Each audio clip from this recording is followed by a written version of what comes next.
curious incident of The Dog in the Nighttime was a book that Mark Haddon wrote a number of years ago, and he asked Simon Stevens, the playwright, to do an adaptation of it. On the back cover of the book, I believe when it was first published, the publishers said that Christopher, the protagonist, had Asperger's syndrome, which is never specified in the story. But what it means is that Christopher sees his world very differently. He finds social contact difficult. He's never been further than the end of his street. He doesn't like being touched. He's very, very good at maths. He loves outer space. And it's a mystery story, and it's a love story really about family, about how people see the world differently, and how this young lad, at the beginning of the play, he finds the neighbour's dog dead with a garden fork stuck through its body, and he decides to solve the mystery of who killed Wellington. But in doing this, he uncovers another much deeper mystery to do with his own family and his mother, and so he sets off on a journey to find his mum. It's a show like no other show, actually.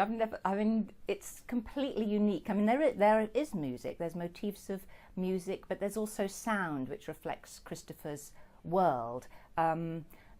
The design of the show, it's set almost like a box with a mathematical grid. There's no set as such. It's just a box with a few boxes and props set around the outside.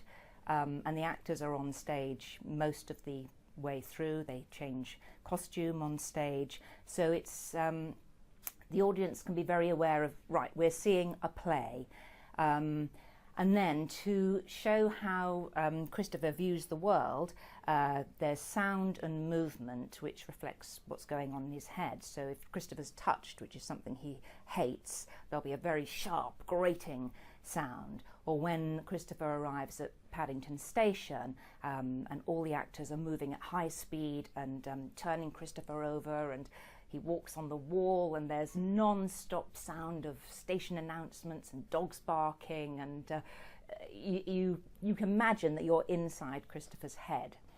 Frantic Assembly, who made the movement in this show, when we're training for the show, they basically give us 6 weeks of boot camp every morning, which is aerobics and circuit training and weightlifting, skipping, planks, press-ups. Everybody needs to have the strength to do this show, even if you're not one of the actors who are actually lifting Christopher up.